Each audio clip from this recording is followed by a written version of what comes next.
Hello dears gangs, आज की इस वीडियो में हम डिस्कस करने जा रहे हैं टनल इफेक्ट। तो एक वीडियो में ऑलरेडी इस पे अपलोड कर चुका हूँ, उसी का ये सेकंड पार्ट है। मैंने कुछ इंपॉर्टेंट चीज़ें यहाँ लिख ली हैं पहली वीडियो से। वेव फंक्शन लिख लिया फर्स्ट रीजन के अंदर। यहाँ पे पोटेंशियल हमारा हमें पता है जीरो है, इधर पोटेंशियल वी नोट एक्ट हो रहा है, इधर पोटेंशियल जीरो। तीनों रीजन में हमने वेव फंक्शन लिख दिए हैं। फर्स्ट रीजन में वेव फंक्शन है ए की पावर आई K one x plus B की पावर माइनस आई K one x. Second reason में जो वेव फंक्शन है वो सी की पावर के टू एक्स प्लस डी की पावर माइनस के टू एक्स है। और थर्ड रीजन के अंदर जो वेव फंक्शन है वो एफ ई की पावर आई के वन एक्स है। तो तीनों रीजन में हमने वेव फंक्शन लिख दिया है। एक कंप्लीशंस का मैं सबसे पहले क्वेश्चन चाहूंगा आपको बताना, उसके बाद ही आगे बढ़ूंगा यहाँ।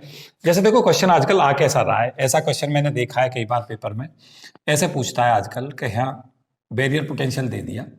बैरियर पोटेंशियल में क्या कहा, एक जगह तो बैरियर पोटेंशियल की हाइट इस रीजन में दे दी L/2 तक बैरियर पोटेंशियल एक्ट कर रहा है हमारा V नॉट। और कहा कि जो हमारा L/2 से लेके L तक है वहाँ पे जो बैरियर पोटेंशियल है वो एक्ट कर रहा है 2V नॉट। अब पूछता है कि इसमें वेव फंक्शन बताइए फर्स्ट रीजन में कैसे बनेगा, सेकंड रीजन में कैसे बनेगा। तो बेसिकली क्या है कि यहाँ बैरियर हाइट जैसे ही बदलती है, तो जैसे हमारा यहाँ एक्सपोनेंशियल सॉल्यूशंस इस रीजन में आएगा, इस रीजन में पूछता है, तो इस रीजन में जब सॉल्यूशंस आएगा तो यहाँ तो जो इस कर्व हमारा बनेगा इस तरीका से आएगा, डिकेइंग सॉल्यूशन। तो यहाँ डिकेइंग सॉल्यूशंस हमें मिलेगा। यहाँ पे डिकेइंग सॉल्यूशंस और तेजी के साथ में चेंज होगा।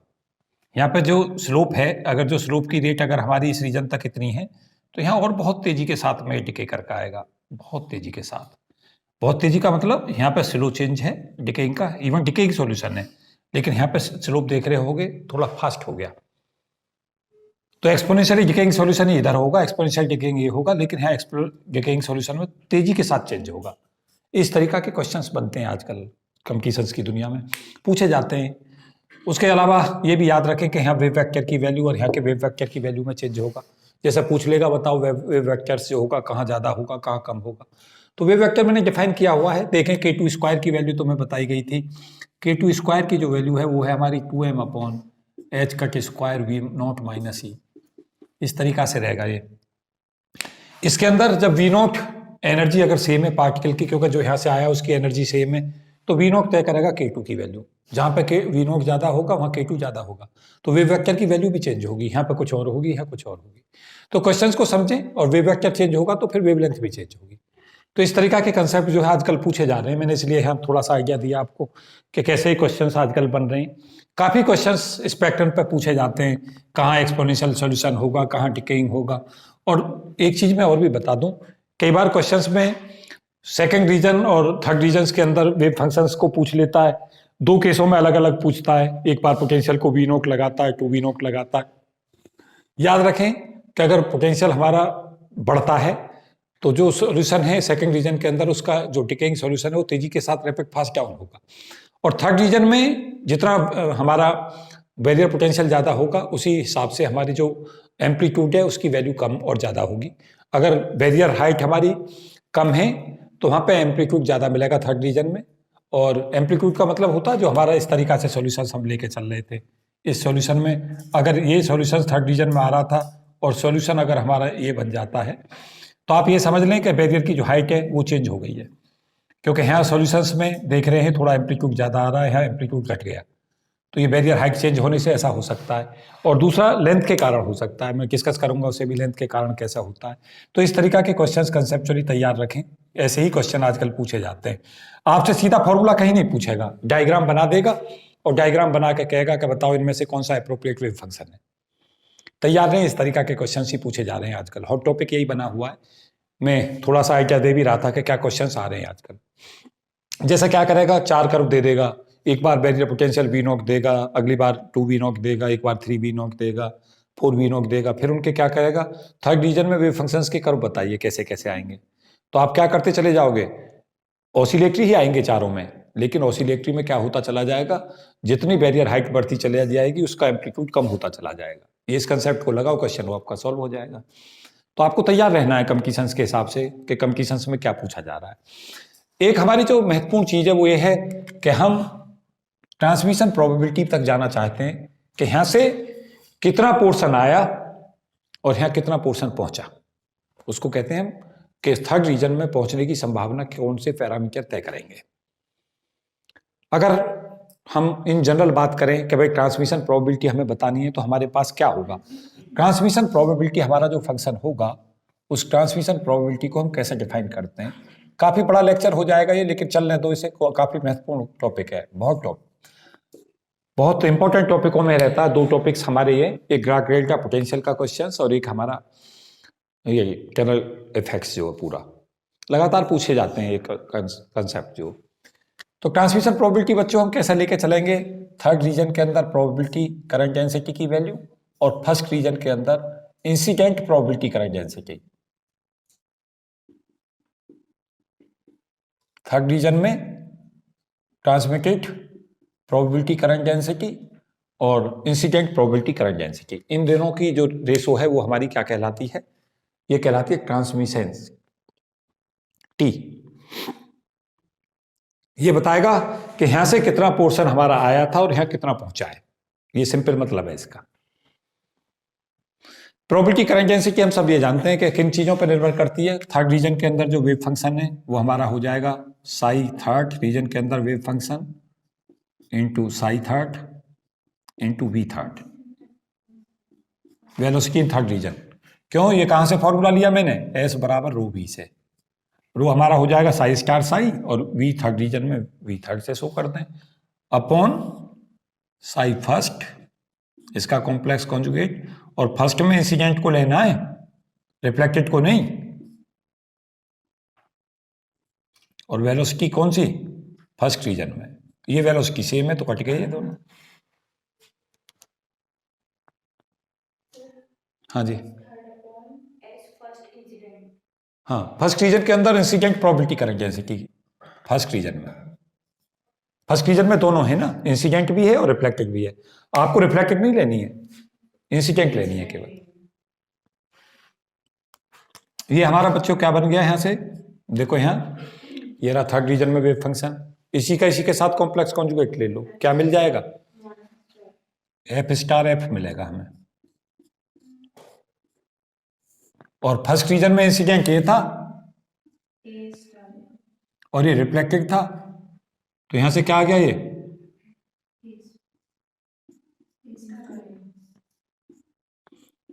तो ये हमें ये वैल्यू चाहिए मॉड एफ स्क्वायर की और ये हमें चाहिए मॉड ए स्क्वायर की, यही पूछ लेगा। ये हमारा फर्स्ट रीजन में वेव फंक्शन, सेकंड रीजन में, थर्ड रीजन में वेव फंक्शन लिख देगा और कहेगा कि आप बताएं कि जो ट्रांसमिशन है, ट्रांसमिशन प्रोबेबिलिटी है, वो बेसिकली किन फैक्टरों पर निर्भर करेगी। तो आप देख रहे होगे एफ पे, दिस वन, और ए पे। इससे एक चीज भी आपको पता चल जानी चाहिए, ए बहुत ज्यादा होगा एफ के मुकाबले, इस पर कोई डाउट नहीं है। अब हम इसे निकालें कैसे, अब हमारा अगला काम यही तो है, ट्रांसमिटेंस पता चला, उसके बाद उस पर अप्लाइड क्वेश्चन देखें क्या आ रहे हैं, क्या आने की संभावना है। तो यहां क्या करें कि जो हमारे पास दो महत्वपूर्ण प्रॉपर्टी हैं उन पर हम काम करें। एक महत्वपूर्ण प्रॉपर्टी है, यहां पर मैं लिखे देता हूं इसे, क्योंकि रब करूंगा स्पेस बनाना मुझे। टी की वैल्यू हमें निकालनी है mod F A square upon mod A square. रब करने से पहले आपको मैं क्वेश्चन बता दे रहा हूं क्या पूछा जा सकता है, उसे भी सुन लो। कहता है ट्रांसमिटेंस प्रोबेबिलिटी करंट डेंसिटी की वैल्यू इतनी है, इंसिडेंट प्रोबेबिलिटी करंट डेंसिटी की वैल्यू इतनी है, ट्रांसमिटेंस निकालो, दोनों की रेशो कर देना, आंसर निकल जाएगा। ये वैल्यू दे, ये वैल्यू दे, ये पूछ ले, इसको इसके साथ मल्टीप्लाई करना और इस वैल्यू को निकाल लेना। तीन चार क्वेश्चन बनते हैं यहाँ भी, ये दे, इस वैल्यू को पूछे, ये वैल्यू और ये वैल्यू दे दे, इसको पूछे, ये वैल्यू और ये वैल्यू दे दे, इसको पूछे। तो ये सब क्वेश्चन ही तो हैं। या सिंपल आपसे पूछ ले कि तीनों वेव फंक्शन दे दिए और कह दिया कि ट्रांसमिशन प्रोबेबिलिटी जो होगी वो किस पर निर्भर करेगी। यहाँ पर तीन फंक्शन दे देगा, तो वहाँ पर दे देगा ए और बी पर निर्भर करेगी, ए और एफ पर निर्भर करेगी, और ए और सी पर निर्भर करेगी, ए और डी पर निर्भर करेगी, या सब पे करेगी। कैसे ही बना दो क्वेश्चन, किस पर निर्भर कर रही है, एफ और ए पे। और ए जो है एम्पलीट्यूड इंसिडेंट वेव का है, ये याद रखो। एम्पलीट्यूड जो थर्ड रीजन में है वेव का, उस पे, उसके मॉड स्क्वायर पे, और जो फर्स्ट रीजन में है इंसिडेंट का, रिफ्लेक्टेड का नहीं, इंसिडेंट का, उसके मॉड स्क्वायर पे, इन पर निर्भर करता है ट्रांसमिशन प्रोबेबिलिटी। पहुंचे यहां तक। अब हमारा काम क्या शुरू होगा, हमें ये वैल्यू चाहिए सॉल्यूशन के लिए, हमारा टारगेट इसे लाना है। तो हम मैथमेटिक्स पे जाएंगे। मैं कुछ रिजल्ट डायरेक्ट भी यूज करूंगा, लेकिन बहुत कम रिजल्ट डायरेक्ट यूज करूंगा, बताऊंगा तो मैं कैसे हम ड्रॉ करते हैं। यहाँ फर्स्ट रीजन के अंदर अगर हम बाउंड्री कंडीशंस हम जानते हैं, तो हमें बाउंड्री कंडीशंस अप्लाई करनी आनी चाहिए। हमारी बाउंड्री कंडीशंस क्या होंगी? देखो यहाँ पे बाउंड्री कंडीशंस जो बन के आएगी वो देखें। अगर मुझसे पूछा जाए कि वेरिएबल्स यहाँ कितने हैं, तो मैं कहूँगा वेरिएबल्स यहाँ 5 है। दे आर 5 वेरिएबल्स, 1 2 3 4 5 वेरिएबल्स हैं। बाउंड्री हमारी कहाँ है? 2 जगह बाउंड्री है। आप पूछोगे सर कौन सी? एक बाउंड्री ये है x बराबर 0 पे, और एक बाउंड्री x बराबर l पे। तो बाउंड्री कंडीशंस हमसे क्या कहेंगे? एक हमारी प्रॉपर्टी है वेव फंक्शंस ऑलवेज क्या होता है? कंटिन्यूअस, और एक होता है उसका डेरिवेटिव कंटिन्यूअस होता है। तो अगर हम यहाँ से इस वाले पे पॉइंट पे बाउंड्री कंडीशन लगाएंगे तो हम क्या कहेंगे?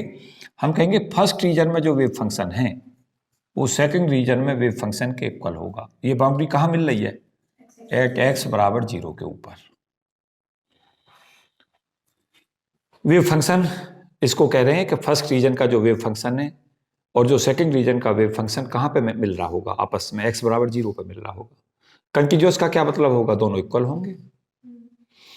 उसके बाद दूसरी प्रॉपर्टी यहाँ पे हमारी क्या होगी? Del psi first upon del x equal to del second upon del x. ये भी बाउंड्री किस पे लगाओगे? x बराबर 0 पे। 2 इक्वेशन तो हमें यहां से मिल गई। क्या आ गई? पहली इक्वेशन देखो, पहली इक्वेशन दे रही है a प्लस बी बराबर c प्लस डी। देखो जब x को यहां 0 कर दोगे इस इक्वेशन में तो यह a प्लस बी बन गया, और जब यहां पे x को 0 कर दोगे तो ये c प्लस डी बन गया। तो पहला रिजल्ट मेरा क्या दे रहा है? इस एक्सप्रेशन से, इस एक्सप्रेशन ने तय कर दिया कि a प्लस बी की वैल्यू c प्लस डी होगी। आप एक चीज सदा याद रखना। क्या याद रखना?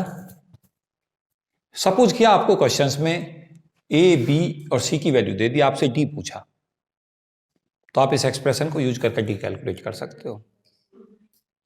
सदा सावधान रहना है। किसका? कि क्वेश्चन क्या बनेगा? इनमें से 3 वेरिएबल हमें कोई से भी ज्ञात हैं, तो चौथा वेरिएबल हमें ज्ञात हो जाएगा यहां से। देखो फिजिक्स कहती क्या है, मेरा फिर से फिजिक्स बोलने का मन है। फिजिक्स ये कहती है कि ए बी सी डी और एफ ये कौन हमारे पास में एम्पलीट्यूड तो हैं, they seems to be independent but they are not independent at all. ये आपस में लग तो ऐसे नहीं जैसे अलग अलग हैं ये सब, लेकिन पता चल रहा है ये अलग अलग है ही नहीं। क्यों? क्योंकि देखो ये कंडीशंस तो यही आ गई। अब ये इंडिपेंडेंट कैसे हैं? सी प्लस डी का सम ए प्लस बी के इक्वल होगा। तो ये अलग अलग कहां है? इनमें तो निर्भरता एक दूसरे के ऊपर। अभी तो एक ही निर्भरता पता चली है, दूसरा रिजल्ट हमें दूसरे बीच में रिलेशन दे देगा। जब हम ये कंडीशन से अप्लाई करने चलेंगे और इसका डिफरेंशिएशन लेके चलेंगे तो यहां से देखेंगे हम, यहां से हमें रिजल्ट मिलेगा आई के वन ए। एक्स को 0 कर रहा हूं मैं सीधा, पहले इसका डिफरेंशिएशन कर रहा हूं। आई के वन ए और ई की पावर आई के वन एक्स में एक्स को 0 कर रहा हूं तो ए 1 बन जाएगा। और यहां से लेके चलो बच्चों माइनस आई के वन बी। बताओ इजकल टू किसके इक्वल? आगे करो डिफरेंशिएशन।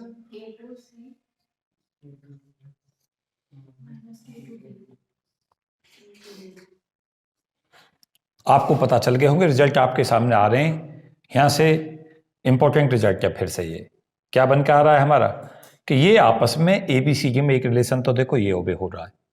ये तो वेव फंक्शन की कंटिन्यूअस प्रॉपर्टी से आया, और दूसरी प्रॉपर्टी वेव फंक्शन के डेरिवेटिव के कंटिन्यूअस से पैदा हुआ। तो यहां से एक रिलेशन तो एबीसीडी में ये मिला और एक एबीसीडी में ये मिला। तो ये इंडिपेंडेंट कहां है? They are dependent. ABCD they seems to be independent but not independent at all. They are connected by some relations. Relations number 1, a plus b की वैल्यू c plus d होगी। आई K one A minus I K one B की value के to सी और minus के to T होगी। जब आपको के वन और के टू पता होंगे, आप कहेंगे कैसे पता होगा? एनर्जी पता है पार्टिकल की तो के वन पता है। अगर आपको एनर्जी पता है और वी नॉट पता है तो आपको के टू पता है, तो के वन के टू में आपके बीच रिलेशन पता है। तो एक रिलेशन तो पार्टिकल को ये ओबे करना पड़ रहा है और एक कंडीशन से ओबे करनी पड़ रही है। ये तो ओबे करनी पड़ रही है किसकी वजह से? ये तो करनी पड़ रही है वेव फंक्शन के कंटिन्यूस होने से और ये डेरिवेटिव के कंटिन्यूस होने से हो रही है। दो रिजल्ट तो हमारे ये आ गए और दो रिजल्ट अभी आने बाकी हैं। क्यों? अभी हमारे पास में कौन सी कंडीशन है? दूसरी कंडीशन यहां से लागू होगी। ये साई सेकंड साई थर्ड के इक्वल होगा, एक्स बराबर एल पे, ये बाउंड्री है देखो, और इसका डेरिवेटिव कंटिन्यूस होगा। तो हमारे पास में A B C G they seems to be independent, लेकिन क्या पता चला? ये तो हमारे बीच में result A B C D में जुड़ गए। अब वहां से रिजल्ट हमारे क्या जुड़ेंगे? सी डी और एफ में। अब भी नहीं समझे? तो क्या हमारा बना? पहला जो लेके चलोगे, फिर हमारी बाउंड्री कंडीशंस लगी, तो बाउंड्री कंडीशंस हमसे कहेंगी कि साई सेकंड की वैल्यू साई थर्ड के इक्वल होगी, और del psi second upon del x किसके इक्वल होगा? Del psi three upon del x के इक्वल होगा। कहां होगा ये ऐसा? एट एक्स बराबर एल पर होगा ऐसा।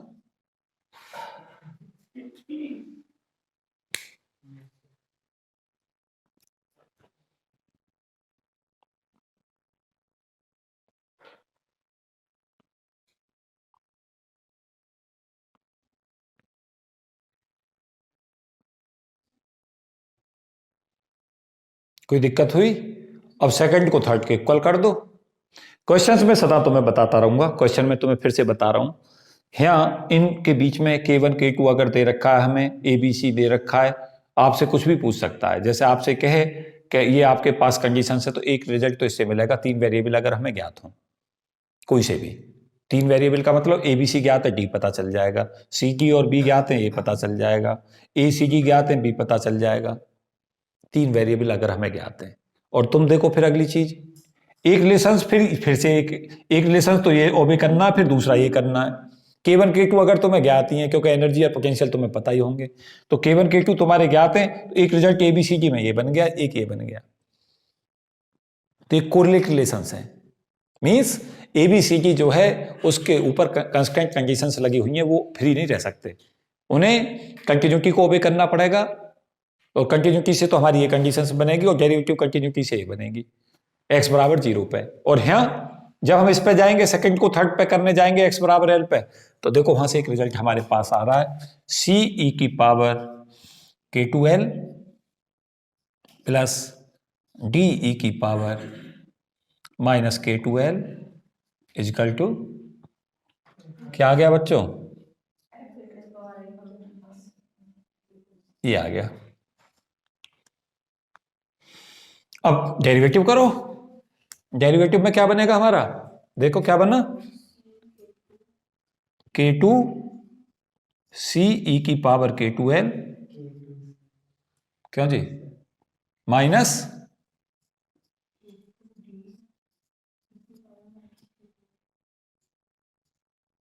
इजकल टू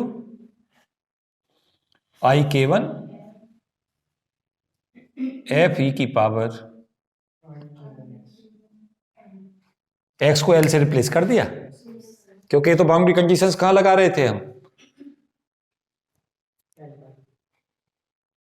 इनको नंबरिंग देते चले जाना। अगर आप कहीं मेंस वेंस लिख रहे हैं, सपोज क्या आप पीसीएस आईएएस के मेंस लिख रहे हैं, आपको रिजल्ट दिखाना है, तो इन यहां तक रिजल्टों को दिखा दो। आपसे पूछता है कंपटीशंस में, मेरा दोनों तरफ से आउटलुक चलता रहता है, एक कंपटीशंस का आउटलुक है। कंपटीशंस में कहेगा कि सीटी और एफ के बीच में रिजल्ट बताइए क्या क्या पॉसिबल है। एक रिजल्ट तो ये कंडीशंस है, और एक हमारी ये कंडीशंस है। ये हमारे तीन वेरिएबल थे, कौन कौन वेरिएबल थे? तीन, सी डी और एफ, और इनके बीच में दो रिजल्ट आ रहे हैं। तो सी डी एफ इंडिपेंडेंट नहीं है, दे आर डिपेंडेंट। क्यों? उन्हें एक तो ये कंडीशन ओबे करनी पड़ रही है और एक ये ओबे करनी पड़ रही है। ये यहां पे A B C D they seems to be independent not independent का मतलब क्या, ये कंडीशन ओबे करनी पड़ रही है, ये ओबे करनी पड़ रही है। तुम कहोगे सर टारगेट क्या है, टारगेट तो हमारा ये है निकालना, क्यों जी। अब इस इक्वेशन को, जो हमारे पास ये 4 इक्वेशन हैं, उन्हें ए अपॉन एफ के लिए हम सॉल्व करेंगे। अब मैं एक या 2 रिजल्ट ऐसा जिन्हें डायरेक्ट लिखूंगा, करना चाहो तो उन्हें कैलकुलेट कर लेना, पर कितना समय लगेगा उन्हें कैलकुलेट करने में, हो सकता है घंटे भी लग जाए, 2 घंटे भी लग जाए। तो मैं क्या चाहूंगा, मैं चाहूंगा कि उस रिजल्ट को आप सीधा रिमेंबर रखो। तो यहां हमें निकालना क्या है, निकालना है हमें ए अपॉन एफ। देखो आप क्या मिस नहीं कर सकते, आप इसमें ये मिस नहीं कर सकते, आपको ये डिस्कस करना ही होगा, इसको मिस नहीं कर सकते, इसको मिस नहीं कर सकते, इन सॉल्यूशनों को, इन पे अप्लाइड क्वेश्चन को मिस नहीं कर सकते, और इन बाउंड्री कंडीशंस को नहीं कर सकते। क्यों, 4 कंडीशंस लगा के पूछ लेगा इनमें से कौन सी सही है कौन सी नहीं सही है, तो जब आपको पता होंगी जब तो लगा पाओगे। ये 4 बाउंड्री कंडीशंस हैं, चारों को लिख देगा, चारों बाउंड्री कंडीशंस को, इनमें से कोई से में थोड़ा सा चेंज कर देगा और कह देगा इनमें से कौन सी सही नहीं है। जैसे यहां क्या किया मैंने, एक तो ये लिख दी और यहां माइनस चिन्ह कर दिया, और चारों लिख दी है और कहा इनमें से इनकरेक्ट बताओ कौन सी है। आपको पता चल जाएगा क्या, ये वाली इनकरेक्ट हो जाएगी अगर यह माइनस है, क्योंकि यहां प्लस आ रहता है। तो जब आप कर चुके होगे तभी तो आपको पता रहेगा कि ये सही है या गलत है। क्वेश्चन बता रहा हूं कहां पूछे जाते हैं, किस तरीका से पूछे जाते हैं। 4 क्वेश्चंस में यहाँ वेरिएबल का तुमने देख लिया, यहाँ पे जैसे आपको पूछ लेगा, यहाँ बी अपॉन ए की वैल्यू सी और डी के टर्म्स में पूछ ली, तो यहाँ से हमारे पास में जो रिजल्ट है, यहाँ से इन दोनों के जो रिजल्ट हैं उनसे भी एक रिलेशन हमारा बन के आएगा। देखो जैसे पूछा, उसने पूछ लिया कि भाई ए प्लस बी की वैल्यू हमारी सी प्लस डी है, एक रिजल्ट तो देखो ये बना दिया, नीचे लिख दिया upon I K one A minus B equal to, यहाँ पे लिख दिया के टू सी माइनस डी। अब यहाँ पे एक रिजल्ट में दे दिया कि ये रिजल्ट है, अब कहता है कि रिजल्ट सही है या सही नहीं है, तो आपको पता चला इसी क्वेश्चन को बढ़ा दिया है, ये डिवीजन से बना दिया क्वेश्चन। ए प्लस बी को सी प्लस डी लिखो, इस वाले रिजल्ट को आई के वन यहाँ से कॉमन निकाल दो, ए माइनस बी बन गया, और के टू और सी माइनस डी यहां से बन गया, दोनों का डिवीजन कर दिया। अब यहां पे क्या 4 अल्टरनेट बना देगा आपके लिए। हो सकता है ऐसे पूछ ले, कहने लगे कि भाई A plus B upon A minus B की वैल्यू कितने times X C plus D upon C minus D के इक्वल है। देखो मैंने नया क्वेश्चन क्रिएट कर लिया, A plus B upon A minus B की value X C plus D upon C minus D के इक्वल है, एक्स की वैल्यू बताइए, बन गया क्वेश्चन। लेकिन अगर आपको ये पूरी फिजिक्स इसकी नहीं है ना जनरेट करनी, तो आप कर नहीं सकते इसे, क्योंकि यहीं से तो बना रहा हूं मैं क्वेश्चन, तुम्हें तो मैं सिखा रहा हूं क्वेश्चन कैसे बन जाता है। तुम सोच रहे होते हो अब इस पे तो, ये तो सर ने करा दिया, इस पे तो कुछ क्वेश्चन है ही नहीं, इनका जस्ट रिवर्स कर देगा। तो यहां से आपको पता चल गया कि इस टर्म को आई के वन को इधर ले जाओ, इसका answer I K one upon के टू ये होगा। 4 अल्टरनेट रख देगा अब आपके सामने, इसकी वैल्यू होगी आई के वन अपॉन के टू, आई के टू अपॉन के वन अपॉन के टू अपॉन के वन, बन गया क्वेश्चन। क्या सोच रहे हो, क्वेश्चन इन्हीं में होते हैं, सब इन्हीं में से पूछे जाते हैं। जस्ट उल्टा कर देगा, A minus B upon A plus B की value C minus D upon C plus D है, और मल्टीप्लायर लगा दिया एक्स फिर पूछ लिया वैल्यू। तो कंपेरिजन करना आपको आना चाहिए, इसलिए इंपॉर्टेंट होते हैं रिजल्ट। यहां से जैसे क्वेश्चन पूछेगा, यहां सी डी और एफ 2 कंडीशन को ओबे कर रहे हैं। यहां पर अगर आप देखो इन रिजल्टों में, तो यहां से भी रिजल्ट हमें मिलेंगे इसी तरीका से। यहां पे क्या करके चलना, यहां देखो c प्लस ये हमारे पास वैल्यू है c की पावर k2 है। डिवीजन वाले रिजल्ट जरूर करके चलो, मुझे उम्मीद है कि इन डिवीजन के रिजल्टों पे क्वेश्चन आने वाले हैं आने वाले समय में। एक सदा मैं हिंट देता हूं, फ्यूचर पॉसिबल क्वेश्चंस आगे कैसे होंगे, तो इस तरीका से बनाएगा, इन्हीं बाउंड्री कंडीशनों पे क्वेश्चन घुमाता रहेगा। c e की पावर k2l, और इसको डिवाइड में ले जाओ, k2 कॉमन निकाल दो, c e की power k2l plus k2 common लिया मैंने, माइनस k2 कॉमन निकाल रखा है, तो माइनस डी ई की power minus k2l is equal to, जैसे इस पूरे की वैल्यू पूछ ले तो इनको डिवाइड कर दो, क्या आ गया 1/i/k1। इस वैल्यू को इधर ले जाओ, जैसे ये पूछ लिया कि इसकी पूरे की रेशो बताओ किसके इक्वल होगी। क्या कुछ गड़बड़ हो रहा है? कुछ गड़बड़ लग रहा है मुझे। k2c माइनस k2d, हाँ जी, सही है। अब जैसे ये वैल्यू पूछी है, इस टर्म को इससे कैंसिल आउट मत कर देना, प्लस है या माइनस है, यहाँ ये वैल्यू यहां से पूछ ली कि इस पूरे की वैल्यू बताओ किसके इक्वल है। ये क्या चाह रहा हूं मैं, इन बाउंड्री कंडीशन पे क्वेश्चंस, इन्हीं बाउंड्री कंडीशंस पे क्या पूछेगा, इनकी रेशो पूछ ली, रिजल्ट पे कुछ भी अप्लाइड क्वेश्चन पूछ लिया, मल्टीप्लाई के साथ पूछ सकता है, डिवीजन के साथ पूछ सकता है। तुम कहोगे सर इनसे पूछने से क्या फायदा होगा, उसे तो क्वेश्चन बनाना है, उसे तो ये देखना कि तुम्हें वेव फंक्शन की कंटीन्यूअस प्रॉपर्टी आती है नहीं आती। और कई बार तो क्वेश्चन में वेव फंक्शन को बता भी देगा, इंसिडेंट ये है, रिफ्लेक्टेड वो तुम्हारा इंसिडेंट वेव फंक्शन ये है, रिफ्लेक्टेड इतना है, सेकंड रीजन में इतना है, थर्ड में इतना है, बताओ इनमें आपस में क्या रिलेशन होगा। तो बाउंड्री कंडीशन लगवा रहा होता है, उससे क्वेश्चन बना देता है। ऐसे ही बनते हैं क्वेश्चन।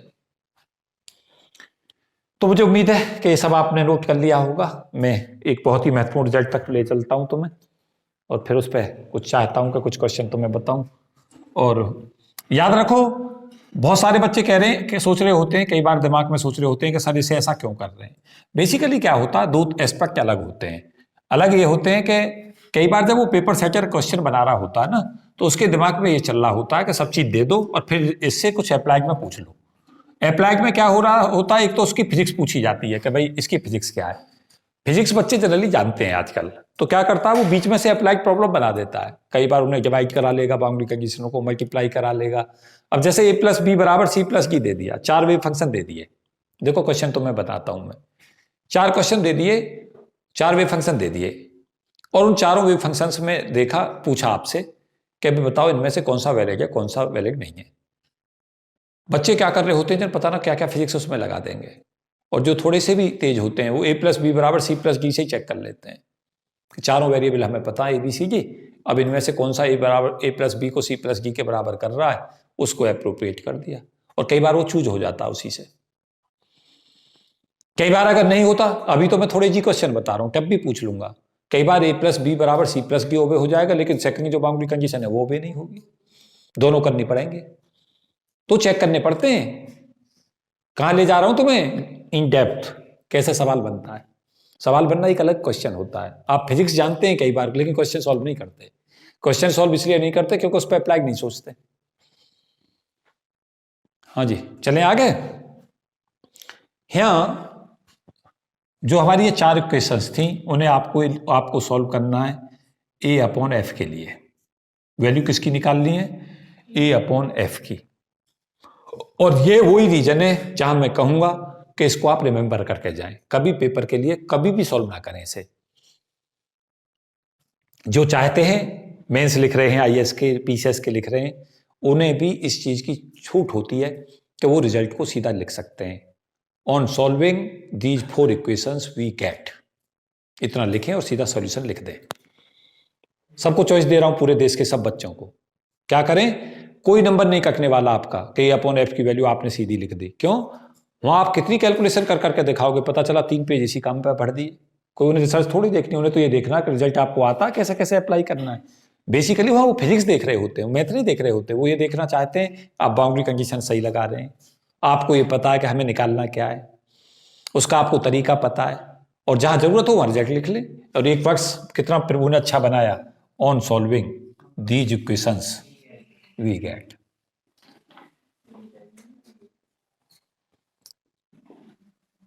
वो देश के उन बच्चों को एक सहारा दिया मैंने जो कहते हैं सर इतना कैसे याद करेंगे, है ना। अब अभी तक मैंने कुछ याद ही थोड़ी कराया, एक ही रिजल्ट कह रहा हूं, बस एक को याद कर लो।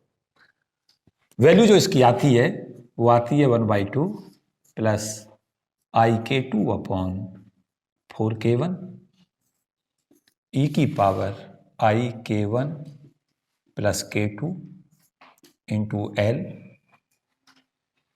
Plus half minus IK2 upon 4K1 e की power minus IK1 plus K2 into L। ये आता है रिजल्ट। अब बताओ इसे लाने के लिए तुम्हें कितनी मशक्कत करनी पड़ती? बहुत। अब तुम्हें मैं याद करने का इसका तरीका भी बता देता हूं, थोड़ा इजी तरीका, बहुत इजी तरीका। इस टर्म को केवल याद करो, इस टर्म को, इसको करो ही मत। इस टर्म को यहां ऐड करते समय पे इसमें कॉम्प्लेक्स कॉन्जुगेट आई को माइनस आई से करके जोड़ देना, आ गया टर्म। आई को माइनस आई से करके यहां बना लो, और यहां पे जो टर्म है मल्टीप्लाई में आई को माइनस आई से बना के कर लो, बस काम खत्म। आपको याद क्या करना है? ये टर्म याद करनी है बस, आपको सारा कंसेप्ट क्लियर है। और तुम्हें ये आज़ादी मैंने दे दी कि आपको इसका डेरिवेशन नहीं करना है, नो नीड ऑफ डेरिवेशन, समय खराब ना करें।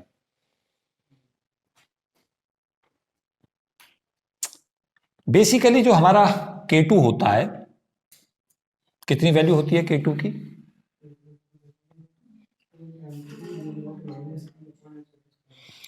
K2 अपॉन K1 की जो वैल्यू है वो सदा K1 अपॉन K2 से ज्यादा होती है। एक बात आप कहोगे सर क्यों?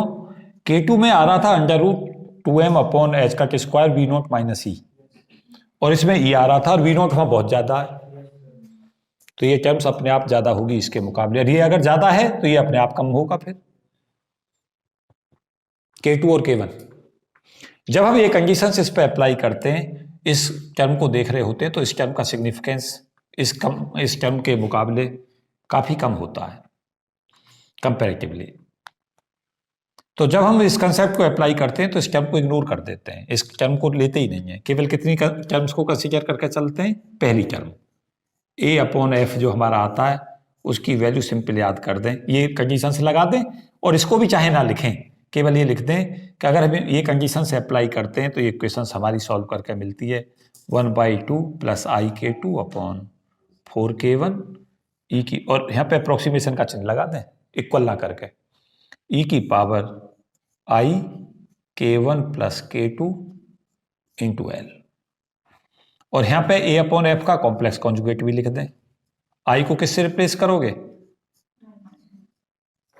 Half minus IK2 upon 4K1 ई की power minus IK1 plus K2 into L।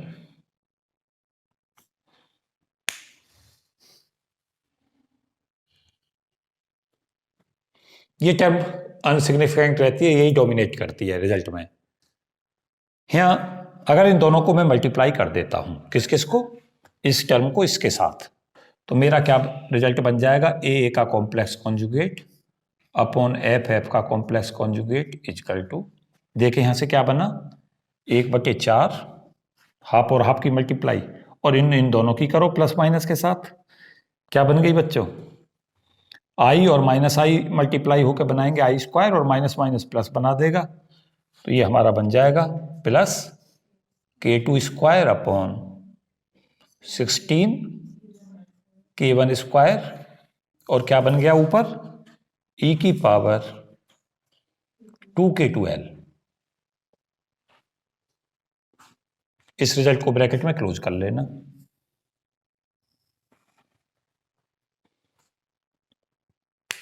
ए का कॉम्प्लेक्स कॉन्जुगेट अपॉन एफ का complex conjugate equal to 1/4 plus K2 square upon 16 K1 square, और ई की पावर माइनस ई की पावर 2K2L। अब इसका उल्टा चाहिए हमें, यहां देखो, इसका रिवर्स चाहिए। ये तो हमने ए अपॉन एफ के लिए सॉल्व किया है, और चाहिए क्या?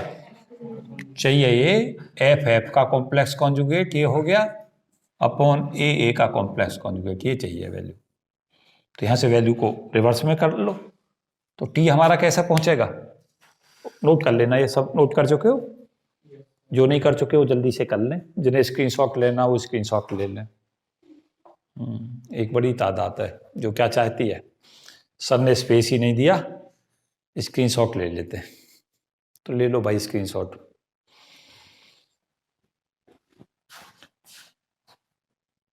मैं रिजल्ट तक पहुंच चुका हूं, जहां मुझे इतनी देर से रिजल्ट चाहिए था। एक न्यूमेरिकल क्वेश्चन, कुछ कंसेप्चुअल चीज़ें, इस पर डिस्कस करता हूं और फिर हमारा ये लेक्चर कितने मिनट चल चुका है, ये वीडियो? हाँ, मेरा टारगेट यही है 1 घंटा और इस पर पूरा हो जाए, 24 मिनट में आगे पूरा करने का इरादा है इस पर। तो टी हमारा जो आ जाएगा ट्रांसमिशन प्रोबेबिलिटी, उसे कैसे लिखोगे? टी इक्वल टू 1 इस टर्म को ऐसे लिख दो, 1/4 प्लस K2 स्क्वायर अपॉन कितनी वैल्यू? 16 K1 स्क्वायर और e की पावर माइनस 2 K2L। देखें बच्चों, यहां से क्या मिला हमें? 16 K1 स्क्वायर, देखना है क्या बना, यही तो बना, और e की पावर माइनस 2 K2L, ये t का फॉर्मूला बन गया। इसको ब्रैकेट में क्लोज कर देना। K1 स्क्वायर की वैल्यू कितनी है बच्चों? 2me upon H cut square. कभी इतनी देर में भूल गए हो? K1 स्क्वायर की value 2me upon H cut square थी, और K2 स्क्वायर कितना था? इस वैल्यू को पुट करो है, यहां रख दो, तो t हमारा कितना बन गया?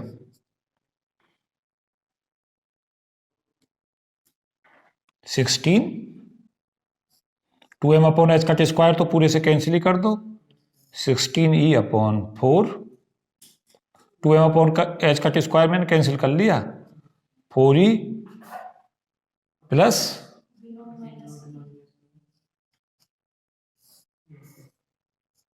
e की पावर माइनस 2 K2L, ये आ गया। हाँ जी, कुछ और तो नहीं आ रहा है? हमारा इसमें भी इंटरेस्ट नहीं है, ज्यादा इंटरेस्ट है इसमें। हमारा इंटरेस्ट है किसमें जानने में, कि ट्रांसमिशन प्रोबेबिलिटी किस पर निर्भर कर रही है? e की पावर माइनस 2 K2L के प्रोपोर्शनल है। क्यों? एक्सपोनेंशियल चेंज, और ये चेंज जो है उन चेंजों में एक्सपोनेंशियल चेंज सदा डोमिनेट करता है, क्योंकि ई बहुत तेजी के साथ चेंज होता है एक्सपोनेंशियल कर्व। तो यहां जो हमारी ट्रांसमिशन प्रोबेबिलिटी है इस रिजल्ट में, तो आप, मैं ज्यादा इंटरेस्ट नहीं शो कर रहा हूं, किसमें मेरा इंटरेस्ट है मैं उस पर पहुंच रहा हूं।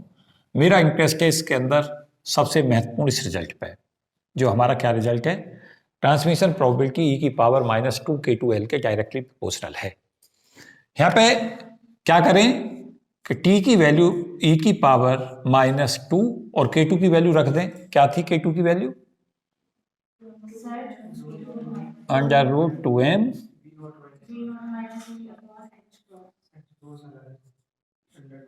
अंडर रूप से बाहर होगा, यहां ऐसे कर लें या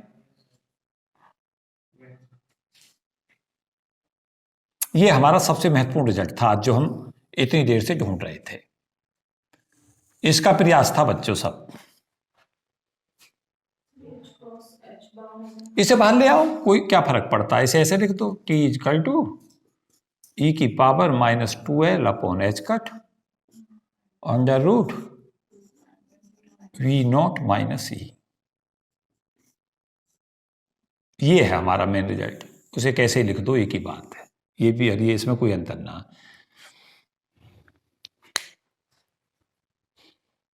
अब सीखना है हमें मेन फिजिक्स, ये तो सारा मैथमेटिक्स ड्राइव किया है हमने। हमारा इसमें कोई इंटरेस्ट नहीं था नीचे की टर्मों में, इसमें इंटरेस्ट है।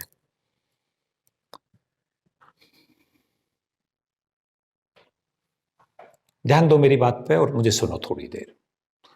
पहले हम इसके इंपैक्ट को देखें, किन किन चीजों पर निर्भर कर रहा है। तो ट्रांसमिशन प्रोबेबिलिटी मींस पार्टिकल की इस रीजन से यहां तक वेव फंक्शन के पहुंचने की जो प्रायिकता है, यहां पर पाए जाने की पार्टिकल की प्रायिकता यहां के मुकाबले, वो देख रहे हैं किन किन चीजों पर निर्भर कर रही है। ये है ट्रांसमिशन प्रोबेबिलिटी।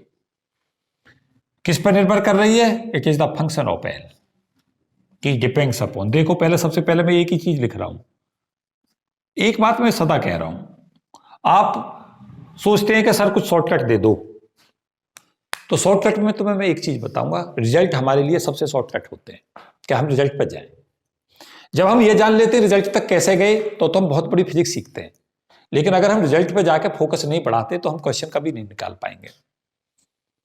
क्वेश्चन क्या आएगा, पूछेगा भाई ट्रांसमिशन प्रोबेबिलिटी जो है वो किन किन फैक्टरों पर निर्भर करती है।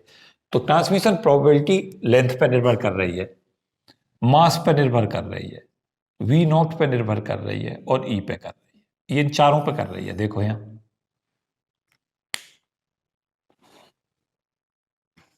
नहीं पहुंचे। एक is the function of length L, और एक is the function of M, एक is the function of V not, और एक is the function of E. चार चीजों का फंक्शन है। अब क्वेश्चन जैसे इजी देगा क्वेश्चन तो कहेगा ट्रांसमिशन प्रोबेबिलिटी किन किन चीजों पर निर्भर करती है, तो वहां पर आंसर बनाएगा x depends upon length, x depends upon potential, x depends upon energy, और क्या लगा देगा, एक में लगा देगा सब पे, एल पे भी, एम पे, वी नॉट और ई। किस पे कर रही है, सब पे कर रही है। वो आंसर आपको मार्क करना है। अब कहता है सबसे ज्यादा किस पे निर्भर कर रही है, स्ट्रॉन्ग डिपेंड्स। अब स्ट्रॉन्ग डिपेंडेंस देखो, ये तो डिपेंडेंसी है। अब देखो कि स्ट्रॉन्ग डिपेंडेंट किस पे है, सबसे ज्यादा डिपेंडेंसी किस पे है। तो ये तो देखो रूट में टर्म आ रही है और एल एल सीधा आ रहा है। पावर हाफ डिपेंडेंसी कम मानी जाती है, तो सबसे ज्यादा लेंथ पर निर्भर कर रही है। एल पे सबसे ज्यादा डिपेंडेंसी है। अब जैसे क्वेश्चन में कहेगा, फिजिक्स से पूछो जाके कि भाई लेंथ हमने बढ़ा दी, अब क्या कहोगे, आपने कहा लेंथ पर डिपेंडेंसी है, तो आप ये बताओगे लेंथ के बढ़ाने से बढ़ रही है या घट रही है। देखो जैसे ही तुम एल को बढ़ाओगे, एल हमारा इंक्रीज करेगा, तो ट्रांसमिशन प्रोबेबिलिटी की दर कम होगी। क्यों, ई की पावर माइनस में यस अपोन में चला जाएगा। और ध्यान दो कितनी महत्वपूर्ण रिजल्ट है कि अगर हमारा लेंथ बॉक्स की इनफाइनाइट हो जाए, यहां सारा ही खेल बिगड़ जाए, टी जीरो हो जाए, ये होगी नहीं, एल इन्फिनिटी होगा नहीं। क्यों, दुनिया में कोई ऐसा बैरियर नहीं बना जिसकी लेंथ इन्फिनिटी हो, काल्पनिक ही हो सकता है। इसका मतलब क्या हुआ, आप टी को, पहले एक चीज सोचो, टी को हमें जीरो करना है। आप कैसे जीरो कर सकते हैं, देखो कैसे कर सकते हैं। मुझसे पूछोगे तो मैं कहूंगा सबसे बढ़िया लेंथ को इन्फिनिटी कर दो, but you don't have choice, आप पे ऐसी है ही नहीं चॉइस, आप कर ही नहीं सकते। कहोगे सर दूसरी चॉइस बताओ, तो मैं कहूंगा एम की वैल्यू को क्या कर दो, इनफाइनाइट कर दो, मास को। कोई बॉडी आज तक ऐसी बनी नहीं जिसका मास इन्फिनिटी हो जाए। फिर तुमसे कहा जाए वी नॉट को इन्फिनिटी कर दो, आपके पास ऐसा कोई बैरियर बना ही नहीं आज तक जिसकी हाइट जो है इनफाइनाइट हो। इमेजिनरी तो मानते हो, होता थोड़ी है रियल में, कोई वी नॉट इन्फिनिटी पैदा नहीं कर सकते। जब आप वी नॉट को इन्फिनिटी कर दोगे तो जीरो हो जाएगी, जो कि आप कर नहीं सकते। फिर आप पे एक विकल्प और क्या बचा रह गया, क्यों जी, एनर्जी को जीरो करके कुछ भी ना मिलने का, तब भी जीरो नहीं होगा। आप पे तीन केस थे, क्या थे, एक टी को अगर आप जीरो करना चाहते हो कि टी जीरो हो जाए, तो आपको तीन केसों में से एक चूज करना था, या तो आपका एल इन्फिनिटी की तरफ अप्रोच करे, या मास इन्फिनिटी की तरफ अप्रोच करे, या आपका वी नॉट इन्फिनिटी की तरफ अप्रोच करे, जो कि आप तीनों में से कुछ भी नहीं करा सकते। ये पॉसिबल नहीं, तीनों में से कुछ भी हो ही नहीं सकता। ये पॉसिबल नहीं, तो इसका मतलब क्या है, टी कभी जीरो नहीं होगा। ट्रांसमिशन प्रोबेबिलिटी चाहे बैरियर का हाइट कितनी भी ज्यादा है, कभी भी आप ट्रांसमिशन प्रोबेबिलिटी को जीरो नहीं कर सकते। क्वांटम मैकेनिक्स यही कह रही है। आप घटा और बढ़ा तो सकते हो। अब तुम इस फिजिक्स से पूछो, मैं क्या कहूंगा, वी नोट को बढ़ा रहे हो, इंक्रीज कर रहे हो, पहले वी नोट लगा दिया, फिर 2 वी नोट, फिर 3 वी नोट। तो बैरियर हाइट को अगर बढ़ा रहे होगे तो ये एक्सपोनेंशियल में यहां पे देखोगे वी नोट के बढ़ाने से क्या होगा, ट्रांसमिशन प्रोबेबिलिटी घटती चली जाएगी। तो क्या होगा कि वी नोट के बढ़ाने से क्या होता चला जाएगा, वी नॉट के इंक्रीज करने से ट्रांसमिशन की जो प्रोबेबिलिटी अगर ये तेजी से बढ़ती है तो ट्रांसमिशन की प्रोबेबिलिटी दर तेजी के साथ डाउन होगी, ये घटेगी। और ये तो थोड़ा सा ही बढ़ेगा, ये और बहुत तेजी से जाएगी नीचे तक। समझो बात को, बराबर तीर मत दिखाना। बराबर तीर से क्या मतलब है? हाँ, इक्वली चेंज नहीं हो रही, अनइक्वल हो रहा है, एक्सपोनेंशियली तेजी के साथ चेंज जाएगा। तीरों का भी मतलब होता है छोटे और बड़े होने का, इनका भी मतलब समझा करो। जब अपने नोट्स बनाओ तो तुम्हें पता चलेंगे वो तीर छोटा और बड़ा करने से क्या फर्क पड़ा। नहीं, कुछ के लिए तो बराबर ही है, यही तो सिखा रहा हूं। सीख रहे हो फिजिक्स? मुझसे पूछोगे तो मैं कहूंगा अपनी फिजिक्स से जाकर पूछो कि ऐसा कहती है या नहीं कहती। मैंने रिजल्ट लिख दिए थे, ये लिख रखे देखो, नहीं लिख दिए थे। अब मैं तुमसे कहूंगा कि इससे पूछो क्वांटम मैकेनिक्स से कि भाई हमारे जो रिजल्ट है इससे मैच कर रहे हैं या नहीं कर रहे। आपको सब वही मिलेगा। क्या लिखा जा रहा है? एनर्जी बढ़ाइए और पोटेंशियल को कम कीजिए, विड्थ को कम कीजिए और ट्रांसमिशन प्रोबेबिलिटी ज्यादा होगी। टी क्वांटम टनलिंग ज्यादा का मतलब समझ रहे हो? टी मोर होगा। देखो ऐसा हो रहा है या नहीं हो रहा? ई बढ़ा रहे हो, वी घटा रहे हो, विड्थ को कम कर रहे हो, ट्रांसमिशन प्रोबेबिलिटी ज्यादा होगी। देख लो यहां पे, पूछो रिजल्ट से, यही तो समझा रहे हैं इतनी देर से। एल अगर हमारा बढ़ेगा तो ट्रांसमिशन हमारी प्रोबेबिलिटी घट रही है, तो उल्टा भी तो होगा। जब एल कम होगा तो ट्रांसमिशन प्रोबेबिलिटी ज्यादा होगी। और जो एल पे डिपेंडेंसी है वही मास और वी नोट पे, तो वही रिजल्ट सेम उस पे चलेगा। लेकिन बात समझ रहे हो? और एनर्जी के रिजल्ट में क्या आ रहा है? यहां पे एनर्जी में यह होगा कि जब तुम्हारा वी नोट का असर हमारा वी नोट के ज्यादा बढ़ाने से ट्रांसमिशन प्रोबेबिलिटी कम हो रही है, तो एनर्जी का हमारा रिजल्ट उल्टा रहेगा। क्या होता जाएगा? अगर हमारी एनर्जी ज्यादा होगी तो ट्रांसमिशन की जो प्रोबेबिलिटी है वो घटेगी नहीं बढ़ेगी? बढ़ेगी। नहीं पता चल रहा? क्यों? वी नोट माइनस ये है। यस, अगर हमारी एनर्जी ज्यादा हो जाएगा तो ये टर्म कम होगी। ये कम होने की, तो ये टर्म एक्सपोनेंशियल में कम होने का मतलब क्या हुआ? ट्रांसमिशन प्रोबेबिलिटी बढ़नी है, ज्यादा होने का मतलब घटनी है। बात समझ में आ गई? यही रिजल्ट हैं सारे, और यही रिजल्ट फिर इसके उल्टे हो जाएंगे। सो रहे हो जग रहे हो? हाँ, सोना नहीं है, जगे रहो। और लेक्चर के समापन में मैं तुम्हें बता दूं, सबसे महत्वपूर्ण चीज इसमें क्या है? सबसे महत्वपूर्ण यही है इनकी डिपेंडेंसी। जैसे वो कहता है आपके पास विकल्प है, एक एल से 2L करने का, एक विकल्प है वी से 2V करने का। आपको ट्रांसमिशन प्रोबेबिलिटी को कम करना है, कौन सा ऑप्शन चूज करोगे? टी को अगर हमें, देखो दोनों से ट्रांसमिशन प्रोबेबिलिटी घटेगी, लेकिन इससे ज्यादा बढ़े, इससे ज्यादा घटेगी। बात समझ में आ गई? एक न्यूमेरिकल क्वेश्चन मैं ऑर्थर बीजर से करा रहा हूं, लगातार कंपटीशन की दुनिया की शान बन गया क्वेश्चन।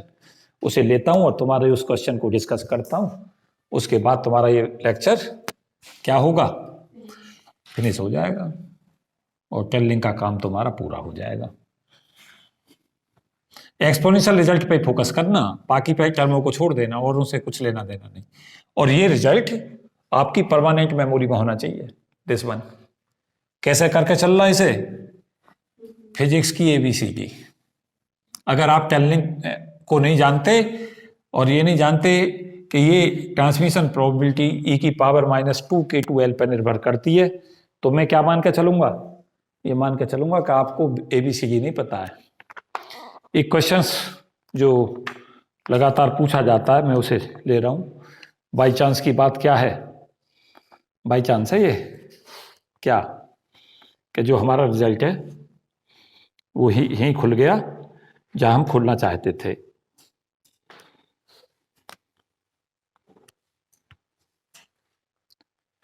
क्वेश्चन है, मेरे पास जो एडिशन है उसमें एग्जाम्पल 5.5 है, ये जो क्वेश्चन का नंबर है। क्वांटम मैकेनिक्स बीजर से मैं क्वेश्चन ले रहा हूँ, रेफरेंस भी बताए दे रहा हूँ। सर कहाँ से टॉपिक पढ़ा रहे हैं, पूरा लेक्चर जो भी ये पढ़ाया मैंने ऑर्थर बीजर का कंसेप्ट था जहाँ से मैंने लिया, कुछ अपनी एक्स्ट्रा चीज़ें जरूर बताई होंगी जहाँ जहाँ से क्वेश्चंस फर्दर पूछे जा सकते हैं, लेकिन रेफरेंस भी बता रहा हूँ और क्वेश्चन भी बता रहा हूँ। और इस बुक का खास खूबी ये भी है कि इससे जो क्वेश्चंस है वो लगातार पूछा जाता है इसी बुक से। ज़्यादा लंबा समय नहीं लूंगा, केवल बहुत कम समय में मैं बताता हूँ। कहता है एक इलेक्ट्रॉन है, उसकी एनर्जी 1 इलेक्ट्रॉन वोल्ट है कौन? इलेक्ट्रॉन। उसकी एनर्जी कितनी दे रखी है? 1 इलेक्ट्रॉन वोल्ट। और दूसरी बार कह रहा है कि एनर्जी जो है वो 2 इलेक्ट्रॉन वोल्ट है। दो अलग अलग क्वेश्चन हो गए। कहता है बैरियर की जो हाइट है जिसके ऊपर ये डाला जाता है, बैरियर हाइट वो बता रखी है कितनी? 10 इलेक्ट्रॉन वोल्ट हाइट। ये क्वेश्चन है। उसके अलावा लेंथ बता रखी है बैरियर की 0.50 नैनोमीटर। अब क्या पूछा है? ट्रांसमिशन प्रोबेबिलिटी निकालिए दोनों केसों में। कब? एक बार जब 1 इलेक्ट्रॉन वोल्ट है और 10 इलेक्ट्रॉन वोल्ट की बैरियर हाइट है और लेंथ 0.5 नैनोमीटर है, एक बार 2 के लिए। तो इसका K2 निकालोगे पहले वेव वेक्टर में, सीधी वैल्यू लिख रहा हूं, बताऊंगा कैसे मैंने लिए। √2m v माइनस ई अपॉन एच कट, ये फॉर्मूला भी ले रहे थे हम। इसकी वैल्यू पुट करने के बाद सॉल्व करके आएगी ये 1.6 गुणा 10⁻10 मीटर माइनस 1। और यहाँ जब हम L की वैल्यू को क्या ले लेंगे, ये लिया है जब हमारी एनर्जी 1 इलेक्ट्रॉन वोल्ट लिया हमने, और बैरियर हाइट को कितना लिया है? 10 इलेक्ट्रॉन वोल्ट, इसके लिए लिया है ये। फिर हमारे पास 2K2L लोगे। 2K2L की जो वैल्यू है सॉल्व करके ये मिलेगी हमें 16। तो ट्रांसमिशन प्रोबेबिलिटी जो आएगी T1 वो हमारी आ जाएगी यहाँ e की पावर -16, और e की पावर -16 की जो वैल्यू है वो होती है 1.1 गुणा 10 की पावर -7। अगली बार जब हम 2 इलेक्ट्रॉन वोल्ट को लेंगे, 2 इलेक्ट्रॉन वोल्ट, तो हमारे पास T2 की जो वैल्यू है वो आ जाएगी 2.4 गुणा 10 की पावर -7। अगर हम अगली बार बी पोर्शन में देखेंगे, मैंने डाटा ले लिए हैं, समझाऊंगा अभी सारा। लेंथ अगर हम ले लेते हैं 1 नैनोमीटर, तो T1 डैश की जो वैल्यू है वो 2 आएंगी। एक आएगी 1.3 गुणा 10 की पावर -14, और T2 डैश जो आएगी वो आएगी 5.1 गुणा 10 की पावर -14। ये हमारे 4 रिजल्ट्स हैं अलग अलग। अब मैं इन पर डिस्कशन दूंगा, और जैसे ये डिस्कशन मेरा पूरा होगा तुम्हारा ये क्वेश्चन पूरा जो टॉपिक है कवर हो जाएगा। लेता हूँ, ये मैंने सारे डाटा कौन सी बुक से ले रखे हैं? एबीजर से। तो इस वीडियो में ऑर्थर बीजर को सल्यूट भी करे देता हूँ, क्योंकि बहुत बड़ा कंट्रीब्यूशन है इस बुक का फिजिक्स कम्युनिटी के लिए। और सभी स्टूडेंटों को आग्रह भी करूँगा, बार बार कहता भी हूँ मैं, कि concept of modern physics Arthur Beiser को जरूर पढ़ें। अगर आपने जीवन में ये बुक नहीं पढ़ी तो समझो बहुत कुछ खोया है ना। फायदा इसका ये होता है कि कंसेप्चुअली बहुत साउंड है, और उससे बड़ा फायदा ये होता है कि प्रॉब्लम्स कंपटीशंस की सीधी सीधी आती हैं इससे। पेपर सेटर जब पेपर बनाता है, दुनिया के जितने भी बड़े बड़े फिजिक्स के प्रोफेसर हैं, रिनाउंड प्रोफेसर हैं, वो इस बुक को फॉलो करते हैं। और जब उस बुक को फॉलो करते हैं तो सबके घरों में होती है, सबके घरों में होती है। तो पेपर सेटर जब भी पेपर बना रहा होता है तो इसमें से सीधे सीधे डाटा ले लेता है, बच्चे को सीधा फायदा मिलता है। आप अगर उसी बुक को पढ़ते हैं जिसको टीचर पढ़ रहे हैं तो आप निश्चित तौर से एज में रहते हैं, सफलता की तरफ होते हैं। वजह कि पेपर सेटर सदा जब पेपर बनाता है तो रेफरेंसेजों को सामने रखता है। अब जो उसके पास रेफरेंस होंगे उन्हीं में से जनरली कोशिश होती है क्वेश्चन रखे जाए। मैंने थोड़ा सा हिंट दे दिया तुम्हें किन चीज़ों पर ध्यान रखना है। यहाँ क्वेश्चन सुने और क्वेश्चन को फिर समझें क्या क्वेश्चन था, और मैंने ये डाटा क्यों लिए ये भी तुम्हें बता दूं। यहाँ पे क्या था, कहा था कि एक इलेक्ट्रॉन है जिसके पास एनर्जी 1 इलेक्ट्रॉन वोल्ट है, बैरियर हाइट 10 इलेक्ट्रॉन वोल्ट के बैरियर के ऊपर इंपोज होता है, जिसकी बैरियर हाइट एनर्जी के मुकाबले 10 गुना ज्यादा है। लेंथ जो है वो 0.50 नैनोमीटर है। अब क्या करते हैं बच्चे, क्वांटम मैकेनिक्स अप्लाई कर रहे होते हैं और कंसेप्ट लगाना चाहते हैं क्लासिकल का, एक बैरियर बना लिया उन्होंने और कहने लगे भाई हम तो एल की वैल्यू को नैनोमीटर नहीं ले रहे, मीटर में ले लेते हैं। अब आपको खुद ही ये पता चल जाएगा कि और संभावना हमारी कम हो जाएगी। क्यों? अगर इसे मीटर में ले लोगे तो लेंथ जो है नैनोमीटर से मीटर तक जाते जाते तुम्हें पता चला 10⁹ टाइम्स ज्यादा कर दी तुमने, तो ट्रांसमिशन प्रोबेबिलिटी कहाँ ढूंढते रह जाओगे? डबल करने पे तुम्हें पता चलेगा। क्लासिकल और क्वांटम मैकेनिक्स का बेसिक मूलभूत ही अंतर यह है कि वो बेसिकली कहाँ चलती है, एंगस्ट्रॉम के ऑर्डर पे, नैनोमीटर के ऑर्डर पे, और हम कहाँ ढूंढ रहे होते हैं, मीटर के ऑर्डर पे। तो कहाँ से मिलेगी वो परसेप्शन? इसलिए तो नहीं होता। तो यहाँ K2 निकालें पहले, क्योंकि ट्रांसमिशन प्रोबेबिलिटी का फॉर्मूला हमें सब पता है। कहाँ लिखा था मैंने? इससे पहली वाली उसमें, शायद रब हो गया, ये था। तो K2 चाहिए हमें। K2 की वैल्यू √2m ब्रैकेट में V-E/h कट करें। अब क्या नहीं पता हमें? मास ऑफ इलेक्ट्रॉन पता है 9.1 × 10⁻31 kg। V पता है हमें 10 इलेक्ट्रॉन वोल्ट दे रखा है। इलेक्ट्रॉन वोल्ट को जूल में बदल लें, 1.6 × 10⁻19 जूल करते हैं उसे, क्या दिक्कत है? E हमें पता ही है 1 इलेक्ट्रॉन वोल्ट है, तो यहाँ से 10 - 1 9 हो जाएगा वो। उस इलेक्ट्रॉन वोल्ट को जूल में बदलें, H कट की हमें वैल्यू पता है। सॉल्व नहीं कर पाओगे क्या? ये K2 निकल जाएगा। अब कहोगे सर क्वेश्चन यहाँ भी बना दो। मैं कह दूंगा, कह देगा एक इलेक्ट्रॉन एनर्जी इतनी है, बैरियर हाइट कितनी है, उसका वेव वेक्टर बताइए। बन गया क्वेश्चन ये रहा। आप क्वेश्चन सदा सोचते रहे, क्या पूछ सकता? K2 पूछ लिया, आ गया निकल के। या ऐसे पूछ लिया कि जब वो पार कर रहा है, कहां? बैरियर को पार करते समय उसका वेव वेक्टर कितना होगा? वो बैरियर के अंदर है ये वेव वेक्टर, और बैरियर के बाहर अगर पूछता कैसे निकालते? यहां पे K1 की वैल्यू √2me/h कट होती, तब वैसे निकलता। चूक जाते हैं हम, थोड़ा थोड़ा चेंज होता है क्वेश्चनों में। बात समझ में आ गई? K2 पता चल गया। L हमारे पास है ही, कितनी है? 0.5 नैनोमीटर। इसको मीटर में बदल लो, और इसके साथ मीटर में कितना हो जाएगा ये? 0.5 × 10⁻⁹। और 2K2L की वैल्यू निकाल लो। K2 ये है, ट्वाइस से मल्टीप्लाई करो इसे, और L की वैल्यू को यहाँ पे मीटर में ले लो, ये वैल्यू आ जाएगी 16। और T की वैल्यू e⁻16 हो गई, 16 e⁻। इसकी जो वैल्यू है एक्सपोनेंशियल -16, आजकल तो कंप्यूटर है, उससे तुम कंप्यूटर के साथ साथ कैसे डिजिटल तुम्हारे पास में मैकेनिज्म में, ये तुम्हें वैल्यू दे देगा e⁻16 1.1 × 10⁻7। आपको इजी करने के लिए ऐसा भी कह सकता है आंसर कि इस फॉर्म में पूछा ही नहीं वो आपसे, इसी में पूछ लेगा। e⁻16, e⁻12, e⁻14, e⁻18। आ गया आंसर। क्या है? e⁻16। कई बार उसमें विकल्प में दे देता है e⁻16 बराबर दिस वन दे देता है। नहीं तो आपके पास आजकल क्या है, किससे लोगे? कैलकुलेटर से। कैलकुलेटर देता, यस। हाँ, अलाउड है आजकल तो। अगर अलाउड नहीं होगा तो फिर इसी फॉर्म में आंसर पूछ लेगा, बस सीधी बात है। अब क्या किया? अब अगली बार गए, ये तो वैल्यू जो ट्रांसमिशन प्रोबेबिलिटी है कहां निकली? इसका मतलब समझते हो? अप्रॉक्स में बोल रहा हूं मैं। इसका मतलब यह है कि अगर तुमने इस केस के अंदर, यहां अप्रोक्सीमेट में बोल रहा हूं, अगर यहां सपोज किया मैं 1.1 × 10⁻7 की जगह ये अप्रोक्सीमेट अगर वैल्यू को देखोगे तो ये बहुत क्लोज है। किसके? इसके बहुत क्लोज ही तो है इसके। तो इसका मतलब ये होगा कि अगर 10⁻7 इलेक्ट्रॉन यहां से तुमने डाले, एक पहुंच रहा है यहां। इसका मतलब समझते हो? अगर ये वैल्यू हमने ली, इसका मतलब यह है कि अगर यहां 10⁻7 डाले तो केवल एक पहुंच रहा है। ये ट्रांसमिशन प्रोबेबिलिटी 1/10⁻7 बनी जब ये 10⁻7 के ऑर्डर का आएगा। तो 10⁻7 में एक पहुंच रहा तो तुम देखो कितनी कम पॉसिबिलिटीज है, लेकिन जीरो नहीं है। इसीलिए क्वांटम मैकेनिक्स को कहते हैं रे ऑफ होप है।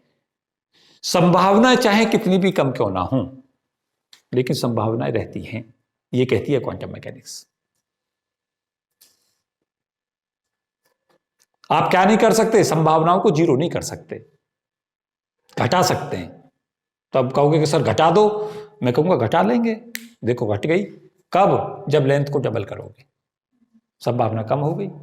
इसी केस में जब एल की वैल्यू को 1 नैनोमीटर किया, 0.5 से बढ़ा के दूना किया, तो ट्रांसमिशन प्रोबेबिलिटी ये हो गई। देखो, अगर इसे मैं अप्रोक्सीमेशन में, फिर से मैं अप्रोक्सीमेशन क्यों यूज कर रहा हूं, क्योंकि इसको मैं फिर अप्रोक्स में ले रहा हूं, 1 गुणा 10 की पावर -14, तो इसका मतलब है अब 10 की पावर 14 में से 1 पहुंचेगा है। तुम्हें तो टेंशन नहीं हुई, पर मुझे तो बड़ा अजीब लग रहा है कि इतनी लेंथ को दूना करते ही कितना असर पड़ रहा है। पहले 10 की पावर 7 में से 1 पहुंच रहा था, अब 10 की पावर 14 में से 1 पहुंचने लगा। कितना अंतर आ रहा है, लेंथ पे कितना सेंसिटिविटी है। अब एनर्जी पे देखो सेंसिटिविटी कितनी है, कि जब आपने एनर्जी को 1 इलेक्ट्रॉन वोल्ट से 2 इलेक्ट्रॉन वोल्ट किया, तो 1 पे इतनी थी पॉसिबिलिटीज और 2 पे पॉसिबिलिटीज इतनी हो गई। तो यहां पे ट्रांसमिशन की प्रोबेबिलिटी बढ़ तो गई, लेकिन बहुत ज्यादा नहीं बढ़ी, दूनी से थोड़ी सी ज्यादा बढ़ी है, 2.4 टाइम्स बढ़ी है बस। और यहां पे देखना, जब दूना किया लेंथ को, तो आपको पता चल रहा होगा अंतर जो है ड्रास्टिकली चेंज होता है। तो लेंथ पे सेंसिटिविटी बहुत ज्यादा है। दूसरा, यहां पे एल को 1 नैनोमीटर लो, डाटा को 1 इलेक्ट्रॉन वोल्ट और 10 इलेक्ट्रॉन वोल्ट लो, ट्रांसमिशन प्रोबेबिलिटी 1.3 गुणा 10 की पावर -14 है। और अगर हम इसको 2 इलेक्ट्रॉन वोल्ट और लेंथ को इतनी ले लें, तो ये ट्रांसमिशन प्रोबेबिलिटी है। तो यहां पे देख रहे होगे एनर्जी के बढ़ने से ट्रांसमिशन प्रोबेबिलिटी बढ़ी तो है, करीब करीब 4 टाइम्स के आसपास यहां इंक्रीज हो गई, लेकिन वहां पे लेंथ पे बहुत ज्यादा बदलाव आ रहा है। ये तो सिक्का रहे हैं इस क्वेश्चन में कि लेंथ की सेंसिटिविटी ज्यादा है कंपैरेटिवली किससे, एनर्जी से। एनर्जी का इंपैक्ट इतना नहीं पड़ रहा, पड़ तो रहा है, कम पड़ रहा है। सीख गए, क्वेश्चन के डाटा भी चेंज नहीं होते। क्यों उठाया है मैंने क्वेश्चन, और तुमने देखा कैलकुलेशन मैंने नहीं की, पता क्यों नहीं की, समय लगता मेरा।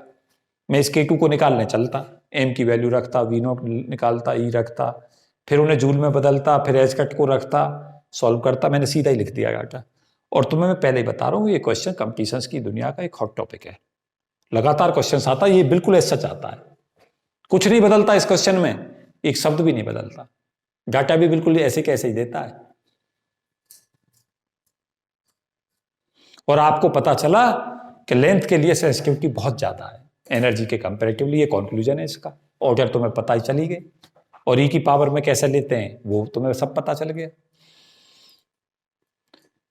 तो मुझे उम्मीद है कि काफी फ्रूटफुल टॉक थी ये जो मेरी चल रही थी कैनल इफेक्ट पे। 2 लेक्चर में दे रहा था, और दोनों ही हमारे काफी बेनिफिशियल रहेंगे पूरी फिजिक्स कम्युनिटी को। और मुझे उम्मीद है कि कंसेप्ट जो मैं पढ़ा रहा हूँ ये सब इनरिच करेंगे बच्चों के कंसेप्टों को, और उन्हें निश्चित तौर से लाभ देंगे। और ख़ास तौर से चाहे वो ग्रेजुएशन के बच्चे हैं, चाहे वो कम्पटिशन्स के PCS के स्टूडेंट्स हैं, कैनल इफेक्ट लगातार पूछा ही जाता है, इंटरव्यू में पूछा जाता है।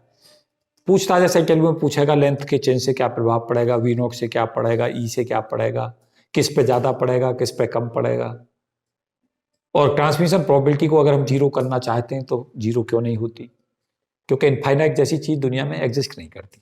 अगर मुझसे पूछा जाए तो मैं कहूँगा कि ट्रांसमिशन प्रोबेबिलिटी जीरो इसलिए नहीं होती कि इन्फिनिटी जैसी चीज़ है नहीं।